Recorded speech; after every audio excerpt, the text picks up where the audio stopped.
பார்த்து கொண்டே இருக்கும் கண்கள். ஒரு கிராமத்தில் கார்த்திக் என்ற இளைஞன் இருந்தான். வாழ்க்கையில் சீக்கிரம் முன்னேறணும் என்று நினைத்தான். ஆனா நேர்மையான வழியை விட சுலபமான தவறான வழியை தேர்ந்தெடுத்தான். முதலில் பொய், பிறகு ஏமாற்றம், அதுக்கப்புறம் திருட்டு. அவன் மனசு மெதுவாக கெட்டுப்போயிட்டே இருந்தது. ஒரு இரவு மழை பெய்து கொண்டிருந்தது. அந்த இரவில் ஒரு தனியா இருக்கும் வீட்டுக்குள் கார்த்திக் திருடப் போனான். அந்த வீட்டில் ஒரு வயதான பாட்டி மட்டும்.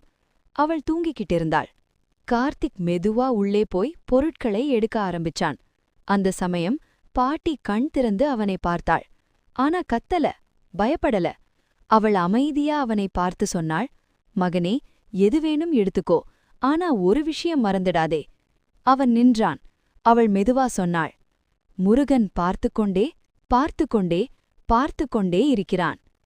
அந்த ஒரு வரியின் சக்தி, அந்த வார்த்தை மின்னல் மாதிரி அவன் மனசுல அடிச்சது. அவன் கையை நடுக்கம் பிடிச்சது. பார்த்துக்கொண்டே இருக்கிறான். அவன் நினைச்சான், நான் இருட்டுல இருக்கேன், யாரும் பார்க்கலன்னு நினைச்சேன், ஆனா சாமி பார்த்துக்கொண்டே இருக்கிறானா? மனசின் போராட்டம். அவன் உள்ளே ஒரு சண்டை. எடுத்து போயிடு, இது தவறு. அந்த ஒரு வரி மட்டும் மீண்டும் மீண்டும் ஒலிச்சுது. பார்த்துக்கொண்டே பார்த்துக்கொண்டே இருக்கிறான். மாற்றத்தின் தருணம். அவன் உடனே எல்லா பொருட்களையும் வச்சிட்டான்.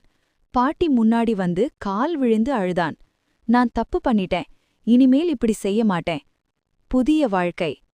பாட்டி அவன் தலையை தொட்டு சொன்னாள், சாமி உன்னை விட்டுடல, அதான் உன்னை நிறுத்தினான்.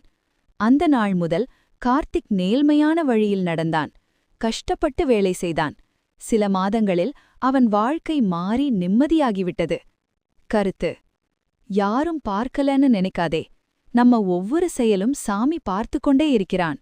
தவறை உணர்ந்து திருந்துறதுதான் உண்மையான வாழ்க்கை.